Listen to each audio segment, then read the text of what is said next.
விஜய் என்ன பண்ணுறாரு, காவேரிக்கு வந்து நகை, அதுக்கப்புறம் வந்து புடவை எல்லாமே வாங்கி தராரு. அதனால் காவேரி ரொம்ப சந்தோஷப்படுறாங்க. அடுத்து வந்து காவேரி வந்து வீட்டில் வந்து தாத்தா கிட்ட ரொம்ப பெருமையாக பேசுகிறாங்க. விஜய் வந்து நாங்கள் பசுபதி வீட்டில் நடந்ததை நினச்சி வந்து ரொம்ப ஃபீல் பண்ணார். அதனால தான் எனக்கு வாங்கி கொடுத்தா தாத்தா, எனக்கு எவ்வளோ சந்தோஷமாக இருக்குது தெரியுமா, விஜய் மேலே இவ்வளோ அக்கறை காட்டுறது அப்படின்றாங்க. உனக்கு இன்னும் கூட தெரியாதம்மா, விஜய் உன் மேலே அவ்வளோ பாசம் வச்சுருக்காமா, என்கிட்ட கூட உன்னை பற்றி எவ்வளோ பெருமையாக பேசியிருக்கான் தெரியுமா அப்படின்னோடனே காவேரிக்கு ரொம்ப சந்தோஷம் தாங்கவே முடியல. காவேரி வந்து எல்லாத்தையும் வந்து நகை புடவை எல்லாத்தையும் நினச்சி வாங்கி கொடுத்தது, விஜய் வந்து வச்சு பார்த்தது அவங்களுக்கு, அதெல்லாம் நினச்சி பார்த்து ரொம்ப சந்தோஷப்பட்டுட்டு இருக்காங்க. அதெல்லாம் பத்திரமா அப்படியே வந்து தன்னோட நெஞ்சோடு அணைச்சிக்கிறாங்க. அடுத்து வந்து என்ன பண்ணுறாங்கன்னா, ஃபங்க்ஷனுக்கு எல்லாம் ஏற்பாடு பண்ணணும் அப்படின்னு சொல்லிட்டு எல்லாமே பண்ணிகிட்ருக்காங்க. அப்போ காவேரிக்கு வந்து அம்மா வீட்டுக்கு வந்து போய் சொல்லணும் அப்படின்னு சொல்லிட்டு தாத்தா பாட்டி சொல்கிறாங்க.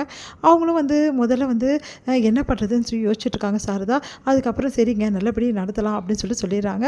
அடுத்து எல்லாருமே வந்து நடத்துறதுக்காக எல்லாருமே வந்து வந்துடுறாங்க காவேரியோட ஃபங்க்ஷனுக்கு. அப்போ வந்து ராகினி வராங்க. ராகினி பார்த்து காவேரி செம டென்ஷன் ஆகிறாங்க.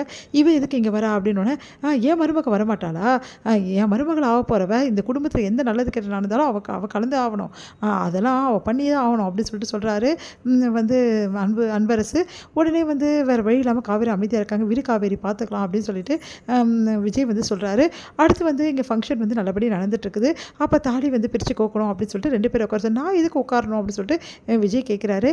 இங்கே பாருப்பா, தாலி பிரித்து கோக்கணும்னா 2 பேர் தான் இருக்கணும், நீ தானே அவளுக்கு தாலி கட்டின அப்படின்னோடனே ஒன்றும் புரியாமல் விஜய் வந்து உட்கார்றாரு. அடுத்து வந்து காவேரியோட தாலியை வந்து முதல்ல வந்து காவேரி கழுத்தில் ஒரு கயிறு போட்டுருங்க, அதுக்கப்புறமா வந்து இந்த தாலியை வந்து கழட்டிடலாம் அப்படின்னு சொல்லிட்டு விஜய் இந்த கயிறை வந்து தாலி கயிறு வந்து காவேரி கழுத்தில் போடணுன்னு காவேரி கழுத்தில் வந்து அந்த தாலியை வந்து விஜய் வந்து போடுறாரு. அடுத்து வந்து நீயே எடுத்துருப்பா காவேரி கழுத்துலேருந்து அந்த ஆல்ரெடி வந்து கட்டின அந்த தாலியை அப்படின்னோடனே விஜய் வந்து எடுக்கிறாரு. எடுத்து வந்து கொடுக்குறாரு. சரி நாங்கள் வந்து இந்த செயினில் கோத்துடலாம் அப்படின்னு சொல்லிட்டு செயினில் கோக்குறாங்க ஒன்று ஒன்றா. இதெல்லாம் பார்க்கும்போது ராகினிக்கு செம கடுப்பாக இருக்குது. ரொம்ப முக்கியம் இவளுக்கு இதெல்லாம் அப்படின்னு சொல்லிட்டு அப்படியே பார்த்து டென்ஷன் ஆகிடுறாங்க. அடுத்து வந்து இங்கே என்ன பண்ணுறாங்கன்னா, காவேரி வந்து அப்படி ரொம்ப சந்தோஷப்பட்டுட்டு இருக்காங்க விஜய் கையால் வந்து தாலி வந்து பண்ணுறது எல்லாமே. அடுத்து வந்து என்ன பண்ணுறாங்கன்னா, செயினில் கோத்துட்றாங்க. இந்த செயினை வந்து காவேரி கழுத்தில் போடுப்பா அந்த தாலி சரடை அப்படின்னு சொன்னோன்னே விஜய் வந்து கையில் வாங்குறாரு. வாங்கிட்டு அப்படியே காவேரியை பார்க்குறாரு. காவேரிக்கு சந்தோஷம் தாங்கவே முடியல. விஜய் என்னப்பா பார்த்துட்டே இருக்க, காவேரி கழுத்தில் போடு அப்படின்னு சொல்லிட்டு இருக்காங்க எல்லாருமே. விஜய் வந்து யோசிக்கிறாரு. முதல்ல காவேரி வந்து கழுத்தில் தாலி கட்டினது எல்லாத்தையும் யோசிச்சுட்ருக்காரு. அவர் மனசில் வந்து போகுது, நம்ம காவேரி மனசுலேயே வந்து போகுது. அடுத்து வந்து விஜய் வந்து என்ன பண்ணுறதுன்னு தெரியாமல் அப்படியே பார்த்துட்டே இருக்காரு. என்னப்பா என்ன பண்ணிகிட்ருக்க, கழுத்தில் போடு, டைம் ஆகிட்டே இருக்குல்ல அப்படின்னோடனே கழுத்தில் வந்து போடுறாரு நம்ம காவேரி கழுத்தில். காவேரிக்கு சந்தோஷம் தாங்கவும் முடியல. அடுத்து வந்து சரிப்பா பழைய கயிறை வந்து எடுத்துரு, ஆல்ரெடி போட்டதுனோன்னு அதை எடுத்துடுறாரு. அடுத்து வந்து சரிப்பா குங்குமம் வச்சு விடு காவேரிக்கு அப்படின்னு சொல்கிறாங்க.